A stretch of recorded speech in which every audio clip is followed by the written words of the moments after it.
Hey guys, how are you today? I'm going to be doing the preview on this week's upcoming Belgium Grand Prix. For everyone that hasn't seen me before, my name's Luke. I was running a pretty good review channel last year on F1, and unfortunately, due to some issues with my computer, that got removed. But I'm back. And I'll be running through this week's preview of the Belgium F1 Grand Prix. So let's get straight to it. Obviously, we've had the long breaks with Corona and they did have, I believe it was 6 races in quite short succession, only to have the break last week, which was good for them. But there's been a lot of racing and definitely a lot of interesting things being going on in the paddock at the moment. Again, as we're all probably aware, Mercedes' dominance is very strong and head and shoulders above the rest at the moment, even though the FIA and they're trying to bring them back by getting rid of party mode and little things to sort of bring the Mercedes back to the pack. But at the end of the day, look, they've done the work, and to be that far ahead still, obviously they've got such a good foundation with their car.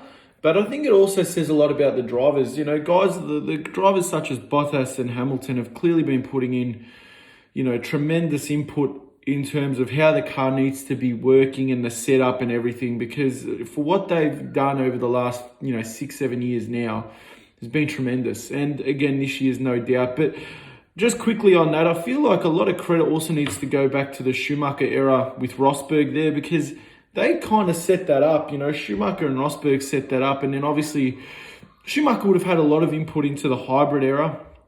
He would have had a lot of input in terms of them developing that 2014 car. Even though he didn't race in 2014, he retired in 2012, at the end of 2012. But I know for sure he had a lot of input going into that. So I just feel like he doesn't really get spoken about as much in terms of the success that Mercedes is having now. It's I feel credit deserves to be given towards him and Rosberg for really helping produce that. But anyway, let's get on to this Belgium Grand Prix for this weekend. So last week, or 2 weeks ago, sorry, Hamilton just dominated the race. He's been in some unbelievable form, despite some mishaps with the tyres a couple of weeks ago at Silverstone. But the last race there just showed his class. I think all but 3 or 4 drivers were lapped in that entire race. So, he's really just absolutely dominating the field at the moment. One thing I want to say is last year, we'll look back at last year's results. The Ferraris locked out the front row, Leclerc and Vettel with a 1-2. And then Leclerc actually took his first F1 victory last year at Belgium. So, it does seem to be a strong track for the Ferraris, especially last year. So I'm hoping they can close the gap this week. I think, it should be a tighter race. I really do believe so. But I'll be curious to see how Vettel goes. He had a pretty strong race, arguably the strongest race of the year for him 2 weeks ago. So I'll be curious to see if he can continue with that form this week and at least start to try and out qualify Charles. I think that's where he really has to start. If he can out qualify Leclerc, it will just set up his weekend a lot better. So hopefully he can have a clear run through practice and be able to push in qualifying and hopefully put it to him. But I think Ferraris will be strong. I really do. Another team who was quite strong last year was actually Renault.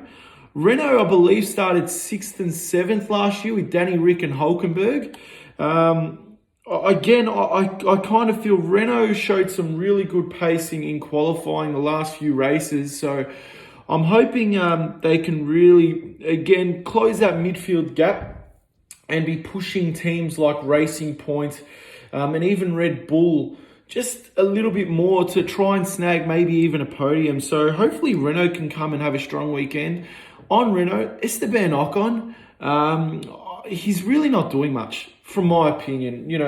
I know he's been out of the game for a year, but honestly, you saw what Hulkenberg did, how quick he was able to go into Racing Point and actually out-qualify his teammate and do what he did.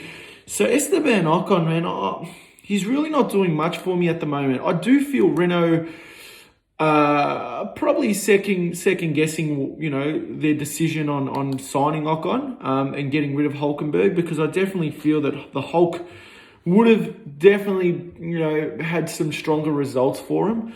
So I'll be curious to see what they do with Esteban, if they're going to stick with him and just exactly what they're going to try and do. But yeah, I'm not too sure at the moment about him. I'm not too sure. I don't think he's been that strong. I feel like he knows it as well. I think there's definitely a lot of pressure creeping up on him. So we'll see what happens there. But Renault were strong last year. So again, as an Aussie, I'm hoping Danny Rick can pull through with some good results. Someone that needs a result. Someone that needs a good result is Alex Albon. Okay, Alex Albon had a strong race last weekend, came back through the field well. He looks like he's starting to get his confidence up and he's starting to get to grips with the car. But to me, a big scare factor for me personally isn't the race pace, it's his qualifying pace.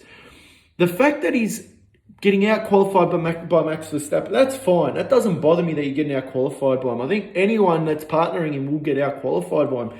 But it's just that the differential between the two is just too much in qualifying. And it shows if you're pulling 4, 5, 6 tenths more than your teammate, it says a lot about what you're like as a driver. Now, again, his race pace, Albon's race pace has been quite good. He has been good. He shows he can overtake. He shows he can get himself into good positions later in the race. But if he was to be able to push qualifying a little bit more and start higher up, he'll be pushing for podiums and it'll put Mercedes on the back foot a little bit more, because right now it's a handicap match. It's 2 versus 1. It's Bottas and Hamilton up against Verstappen. And, when you got a situation like that, Mercedes can play around with strategies because it's 2v1. Albon needs to really pick up the pace. So, Albon needs a good result this weekend. And again, as with Vettel, it starts with qualifying for him. He needs to show that he can keep up with Verstappen and put pressure on the 2 Mercedes at the moment. Because, when you got Verstappen qualifying P3 or 4 nearly every single race, and you got Albon sitting 6th, 7th, 8th, it's not acceptable. He shouldn't be getting beaten by the racing points, and he shouldn't be getting beaten by Renaults or, Ferraris at the moment. Albon's in, arguably the second best car in the grid. Not even arguably. I think it's well known they're the second best car in the grid. So, it should be a Mercedes front row lockout with Verstappen and Albon 3rd and 4th. And that's just not, that has not been happening. So Albon needs a strong result. I'm going to say if he doesn't have a strong result, I feel like Red Bull is starting to wear a little bit thin as well. And like I said, it's not his race pace, it's the qualifying aspect. It won't surprise me, if he doesn't have a seat for next year. That won't be a surprise. I don't think that's a surprise for everyone. I don't think I'm saying anything that's shocking or unheard. But yeah, I really, it's sad, but yeah, Red Bull need a driver that can be up there. And right now, Albon's showing that he's a midfield driver. You've got guys like George Russell in the Williams who is outperforming the car. Obviously, Danny Rick is going to McLaren. Even the Hulk. I'm going to say this. You've heard it here first.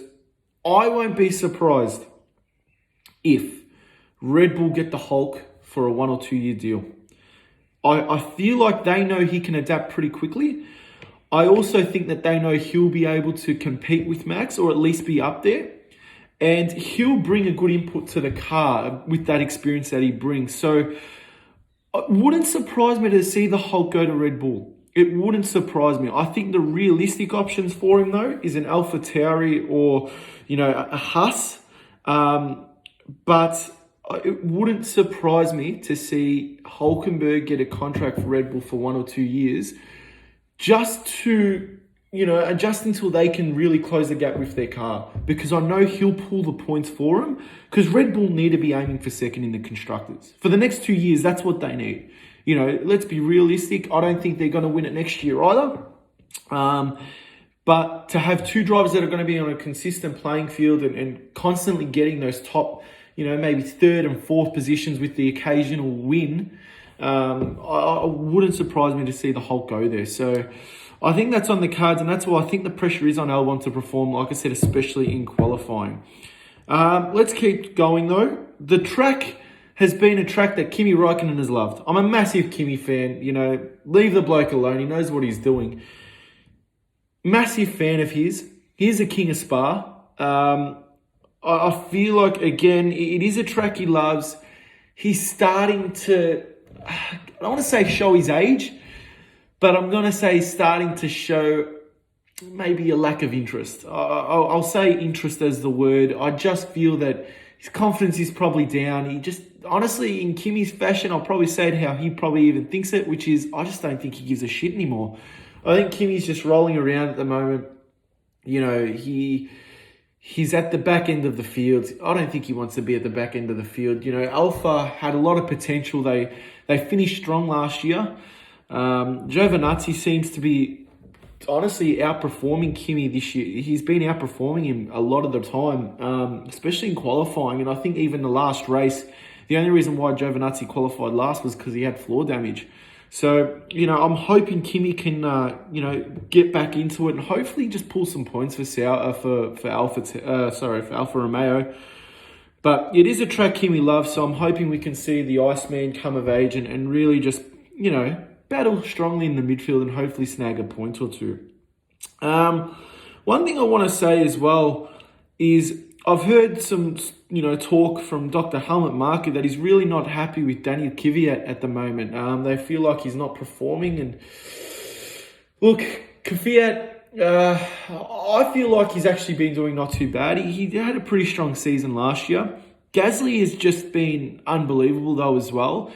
The reason why I didn't mention Gasly going to Red Bull was because I can't see Red Bull bringing someone back that they've dropped. I really can't. Gasly would be the choice personally to go straight back into Red Bull and you know, see how we can go, but I just can't see them doing that right now. But Kvyat is a guy that I honestly think is on his last legs here. You know, you got Gasly running P6, 7, 8, qualifying quite high, and you know, Kvyat's down there. So I don't know. I just feel that, you know, he's really got to pull through this weekend, and then the next couple of races, Danny's got to start, you know, banking some points, because I do feel like he'll be on the chopping block. My predictions for the weekend: Mercedes will obviously, they should be well clear again. But I won't be surprised, and I'm going to say this, I feel like Vettel will finish top 5. My predictions will be Vettel to finish in the top 5 this weekend. I can see a Bottas Hamilton 1-2. Vettel for top 5. I also feel, like I said earlier, I think Danny Rick will be up there. You know, in that maybe 4th, 5th, 6th position. And Racing Point as well, you can't count them out. Perez and Stroll will be up there. I just feel like that it will be a closer gap between 3rd and sort of 7th and 8th will be a closer fight this weekend. Also, if you're a betting man, I'd be looking at potentially backing Kimi Räikkönen to score some points. Like I touched on, it is his strong track. And, you know, by the sounds of it, it'll probably be his last race, you know, at Belgium as an F1 driver. So I think he'll want to really perform well there. So, yeah, if you're a betting man, I'd be backing Kimi for points. And also, like I said, be backing Seb for top 5. All right. So that's the review for the F1 Grand Prix. I'll be doing a recap after the race is over. We'll go through the results and what had happened. And I'll be bringing you more content over the next few weeks as well, guys. Take care.